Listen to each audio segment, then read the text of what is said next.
안녕하세요, 불량TV입니다.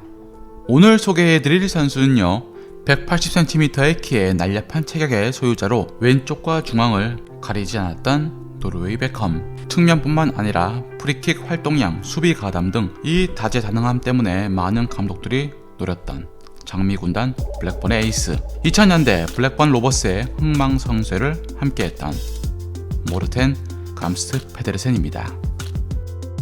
노르웨이 북부 끝자락에 위치한 작은 도시 바두세. 노르웨이의 위대한 탐험가 아문센이 북극을 탐험하기 위해서 닷을 올렸던 곳이자 물의 섬이라는 뜻을 가진 이 도시에서 1981년 9월 8일 모르텐 감스트 페데르센이 태어납니다. 축구를 하기에는 척박한 환경이었지만 페데르센의 아버지 에른스트는 노르웨이 프로리그를 경험한 수비수였죠. 아버지는 꼭 그에게 축구 선수가 되라는 압박을 주지 않았지만 페데르센이 축구를 좋아할 수 있는 환경을 만들어 주었고, 페데르센은 흰색의 유니폼을 입은 반 바스텐을 우상으로 삼으면서 축구 선수로 꿈을 키워나갑니다. 원래 오른발잡이던 페데르센은 15세 때 축구 코치인 아버지로부터 왼발을 집중적으로 훈련을 받았고, 이 왼발은 훗날 페데르센이 프로 무대에서 가진 강력한 무기가 됩니다. 17살이 된 페데르센은 바두세 지역 클럽인 노리드에서 축구 선수로 첫 발을 시작을 했지만 팀이 2부 리그로 강등되면서 힘든 시기를 보냅니다. 2000년 고향 바두세에서 800km 떨어진 트롬세에서 페데르센의 재능을 알아채고 그를 영입을 했죠. 2000년 4월 16일 브리네와의 홈경기에서 그라운드를 밟기 시작한 페데르센은 뛰어난 킥력으로 매년 발전되는 기량을 선보였고, 노르웨이 최고의 유망주라는 타이틀이 붙기 시작합니다. 2004년 여름 맨유의 알렉스 퍼거슨 감독은 페데르센을 점찍었고, 아스톤 빌라, 뉴캐슬, 토트넘 등이 눈독을 들였지만 페데르센의 선택은 충분히 기회를 보장받을 수가 있었던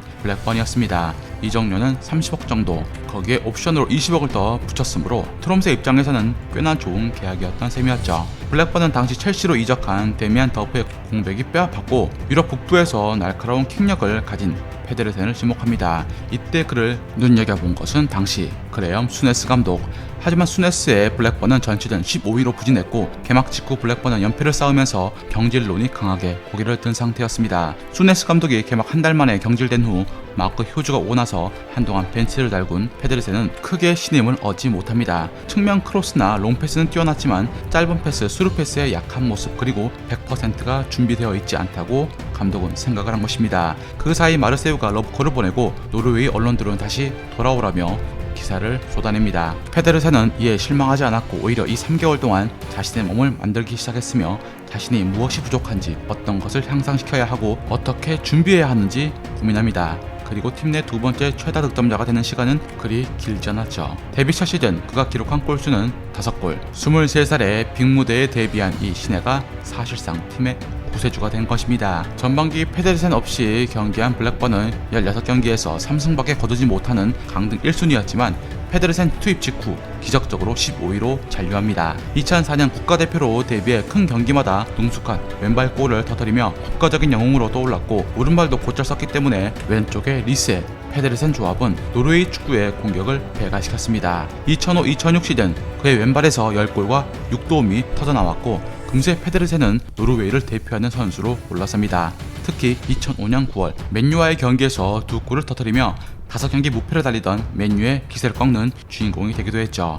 게다가 칼링컵까지 천금 같은 동쪽골을 넣어서 맨체스터 유나이티드 킬러라고 해도 손색이 없을 정도였습니다. 맨유전 멀티골을 포함해서 리그 9골을 기록한 페데르센은 동갑내기 제라드와 함께 리그 정상급 미드필더로 주목을 받습니다. 시즌 총 10골과 10도움의 기록은 당시 아스날의 안토니오 레에세와 동일한 공격 포인트였고, 이 둘은 EPL 윙어 공동 1위에 오릅니다. 단연코 이에 블랙번 최고의 듀오는 벨라미와 FA컵에서 팀을 2년 연속 준결승에 올려놓은 페데르센이 꼽혔죠. 2006-2007 시즌 특급 도우미로 변신해 적극적인 킬패스를 투입시켰고, 리그 9도움을 올려서 리버풀, 첼시, 아스날 등 EPL의 빅클럽들이 페데르센을 향해서 촉각을 곤두세웁니다. 특히나 페데르센이 4-3-3 전술이나 4-4-2 전술을 모두 소화 가능한 것은 모든 감독들에게는 큰 메리트였던 것입니다. 이때 블랙번은 페데르센 외에도 13도움을 올린 데이비드 벤틀리가 오른쪽 측면을 더 맡아주면서 리그 7위를 마크합니다. 베니 메카시가 23골이나 혼자 해결해 주었지만 역시 블랙번의 최전방 전력의 두께는 얇았고, 2차례나 러브콜을 보낸 안정환을 데려오지 못한 아쉬움은 컸습니다. 페데르센과 안정환은 2006년 국대 경기를 통해서 첫 맞대결을 펼칩니다. 한편 팬들은 블랙번에 2명의 베컴이 존재한다고 평할 정도로 페데르센, 벤틀리 이 둘은 리그 최고의 윙어 라인들이었습니다. 마크 휴즈 감독 입장에서는 팀의 에이스인 페데르센을 절대 내줄 리가 만무했습니다. 그도 그럴 것이 당시 블랙번은 팀 내 최다인 13골을 터뜨린 벨라미까지 리버풀에게 내준 상황에 팀 내 두 번째 득점력을 가진 페데르센까지 놓칠 수가 없었던 것입니다. 수비 능력이 매우 처참했던 블랙번의 상황을 고려하면 공격까지 포기하기 어려웠지만 메뉴의 퍼거슨 감독까지 그를 베르바토프 하그리브스와 함께 영입 타깃으로 정조준합니다. 2006년 페데르센은 유니폼 이름을 페데르센에서 어머니의 이름인 감스트로 바꾸면서 새롭게 마음을 다집니다. 이렇게 갑작스럽게 바꾼 이유는 노르웨이에서는 그를 오르텐도 페데르센도 아닌 감스트로 불렀기 때문이었죠. 한편 메뉴는 훌쩍 노장이 되어버린 긱스의 후계자로 다시 한번 블랙번에게 153억을 제시하며 러브콜을 보냈지만 블랙번은 재계약을 통해서 페데르센의 이적은 없을 것이라고 못 박습니다. 결국 페데르센에서 메뉴는 손을 떼 포르투갈 스포르팅에서 뛰던 나니를 영입했고 토트넘은 가레스 베일을 염두에 두며 페데르센 쟁탈전은 그렇게 막을 내리게 됩니다. 맨시티의 러브콜을 받고 스승 마크 휴즈가 팀을 떠나고 벤틀리마저 토트넘으로 이적하자 페데르센은 이제 팀의 에이스가 될 수밖에 없는 상황에 처합니다. 그의 부진에 따라서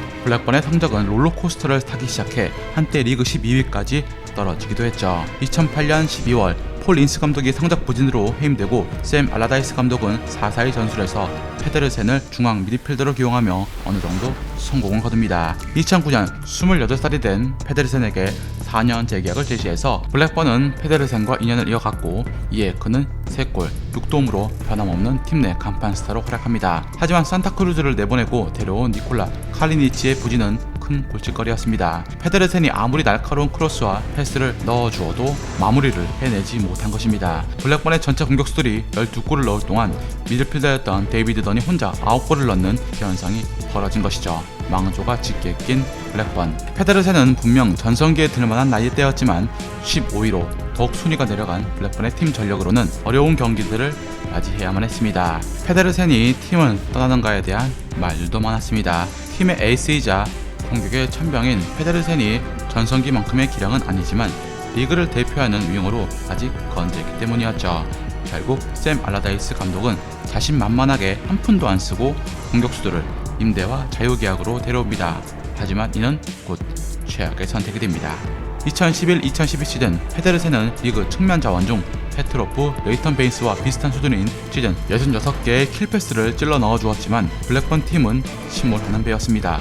호일렛 야쿠브 등을 보유했지만 팀 내 최고의 유망주 필 존스를 맨유에게 내주었고 스티브 킨 감독의 축구는 팬들의 마음에 불을 지르듯 지루한 축구로 일관했습니다. 2012년 블랙번은 충격에 강등을 당했고 자신의 클럽이 무너지는 것을 본 페데르센은 축구 인생 중 가장 힘든 시간을 보내게 됩니다. 그럼에도 페데르센의 팀 내 헌신도는 최고 수준. 수비에 누구보다 적극적이었던 페데르센은 그동안 누적된 인터셉터 횟수만 500회를 넘어가고 있었고 이는 리그에서 헌신적인 스코 파커와 가레스 베일에 버금가는 수치였습니다. 윙으로만 따지면은 리그 탑. 프리킥이나 코너킥, 스로인으로 인한 도움 개수는 데이비드 베컴과 단 3개 차이에 불과했습니다. 한편 블랙번은 강등을 당했지만 페데르센은 팀에 남는 걸로 가닥을 잡습니다. 나이도 나이였지만 본인 스스로가 팀의 애정이 컸기 때문이었죠. 팀을 강등시킨 스티브 킹 감독은 철밥통이었고 블랙번은 더 이상의 회생 가능성을 잃어버리게 됩니다. 어느새 33살이 되고 계약이 만료된 페데르센은 블랙번과 작별을 고했고 터키 리그를 1년간 경험한 후 자신을 데뷔시켜주고 키워준 트롬스로 돌아옵니다.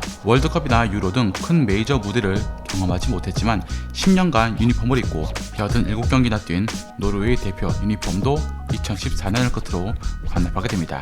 2020년 이제 39살의 노장이 되었지만 여전히 매년 2,000분 이상을 소화하며 철저한 자기 관리로 황혼의 말년을 보내고 있습니다. 페데르센이 전성기 시절에 활약할 무렵 더 큰 프리미어리그 클럽과 이탈리아 그리고 스페인에서 제안도 있었습니다.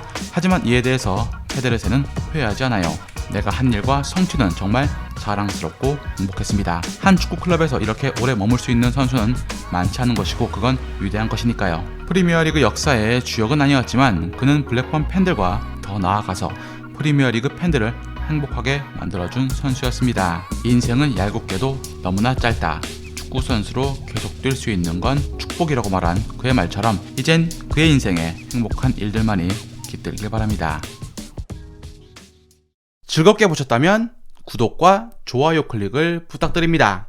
다음 이야기에선 작지만 드리블과 슈팅의 귀재로 펠레 이후 최고의 선수, 이 시대가 낳은 축구의 신이라고 불리는 한수 선수에 대해서 소개해드리고자 합니다.